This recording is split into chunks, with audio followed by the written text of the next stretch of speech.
এটাকে কোনোভাবেই কমার্শিয়াল একটা এলাকা করা যাবে না। এক কথায় বলতে গেলে আমি অনেকটা শক, এই পরিবেশ দেখবো আমি এটা ভাবি নাই।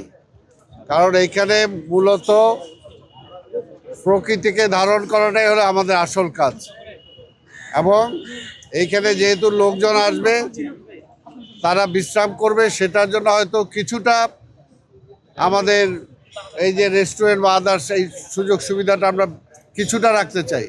কিন্তু এখন যেটা আমার দেখে মনে হচ্ছে যে পুরাটাই রেস্টুরেন্টে দখল করে ফেলেছে, এটা কোনোভাবেই কাম্য না।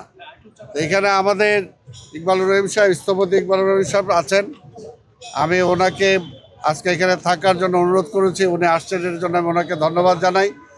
আমরা চাই এইখানে যারা বসবাস করে ধানমন্ডি একটি রেসিডেন্সিয়াল এরিয়া, এবং সমাজের বিত্তবান, সমাজের উচ্চ পর্যায়ের লোকজন, ভালো লোকজন, বুদ্ধিজীবী, লেখক, সাংবাদিক, বিভিন্ন পর্যায়ের মানুষ এখানে বসবাস করে।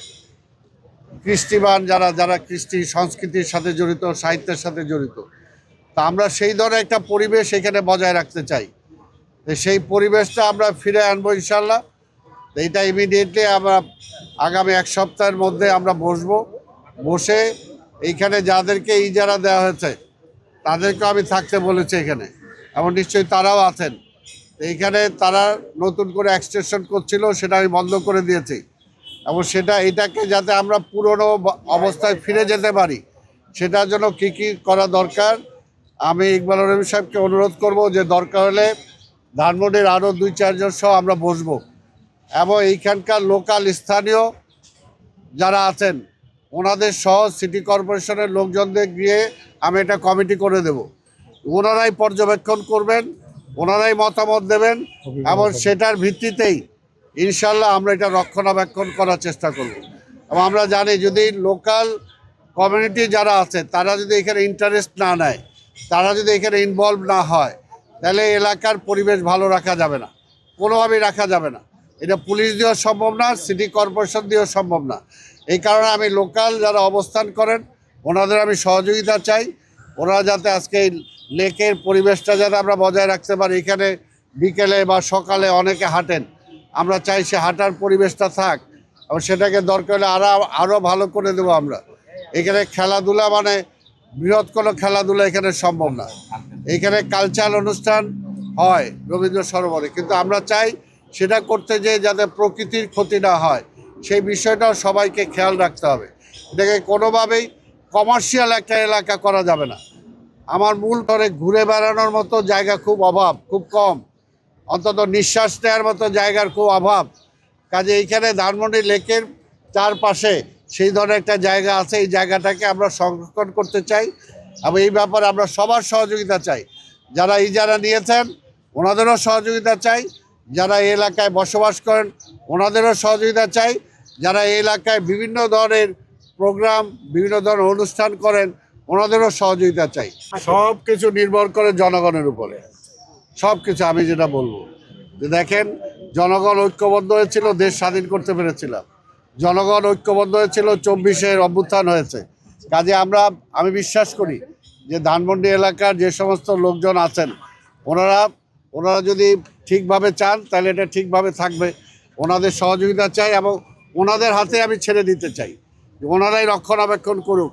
এটা কীভাবে সুন্দর অভিভাবক সুলভ আচরণ দিয়ে অভিভাবক হিসাবে ওনারা এই এলাকাটাকে ওনারা ঠিক মতো রাখুক, কারণ এলাকাটা ওনারাই ব্যবহার করবেন। দায়িত্ব নেওয়ার পরে আমরা 1 মাসব্যাপী ক্রাশ প্রোগ্রাম করেছি। 1 মাসব্যাপী ক্রাশ প্রোগ্রাম করেছি, সেটা মশার বিরুদ্ধে, গার্বেজ এটার বিরুদ্ধে।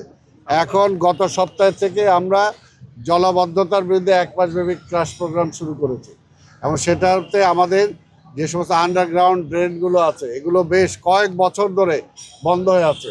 যে জলাবদ্ধতা আছে, জলাবদ্ধতার পানি নিষ্কাশনের জন্য আপনারা জানেন পৃথিবীর বড় বড় শহরগুলোতে হয় নদী থাকে, নাহলে ক্যানেল থাকে। আমাদের যাও একটা ধোলাই খাল ছিল, সেটা আমরাই বন্ধ করেছি, যেটা ঠিক আমি মনে করি ঠিক হয় নাই। কাজে এখন এটা আমরা পরিষ্কার করার জন্য চেষ্টা করছি, তবে এটা আউটলেটটা আমি যেটা মনে করি যথেষ্ট না।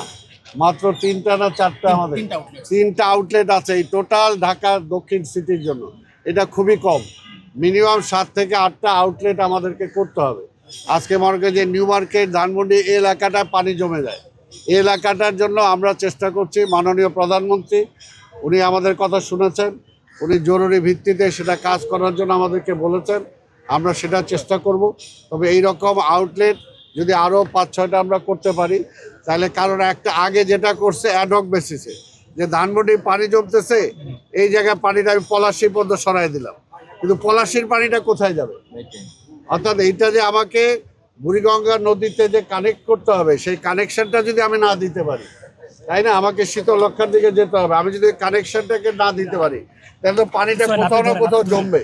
কিন্তু এতদিন অ্যাডহক বেসিসে চিন্তা করা হয়েছে। আমি বলি এটা হয়তো এই বছরই আমরা সুফল পাবো না, তবে অনেকটা সুফল পাবো। আমাদের মাননীয় প্রধানমন্ত্রী উনি এই ব্যাপারে খুব সিরিয়াস, উনিও আমাদেরকে নির্দেশ দিয়েছেন, চেষ্টা করছেন। আমরা যদি আরও 4টা আউটলেট বের করতে পারি তাহলে ইনশাল্লাহ পানি নিষ্কাশনের ওয়েটা আমরা করতেও। আমরা ঢাকায় 33টা হটস্পট আমরা নির্ধারণ করেছি, যেগুলো বৃষ্টি হলেই কোথাও 2 ঘন্টা, কোথাও 4 ঘন্টা, কোথাও 6 ঘন্টা পানিটা জমে থাকে। এই পানিটা কিভাবে আমরা নিষ্কাশন করতে পারি, এবং সেটার জন্য আমরা পাম্প, আগে 2টা পাম্প ছিল, আরও 6টা পাম্প আমরা সংগ্রহ করেছি। তা আমরা আশা করি যে বৃষ্টি হলে একেবারে পানি জমবে না, এটা এই মুহূর্তে আমি বলতে পারবো না, তবে অত দ্রুত যাতে পানিটা নিষ্কাশন করা যায় সেটার জন্য আমরা চেষ্টা করছি। শুরু হবে, আমি তো বললাম যে আমাদের নিউ মার্কেট, ধানমন্ডির এটা শুরু হবে, কিন্তু শেষ হবে না। এত দ্রুত সময় তো আমরা শেষ করতে পারবো না, কিন্তু শুরুটা হবে, এটা আমরা চাচ্ছি।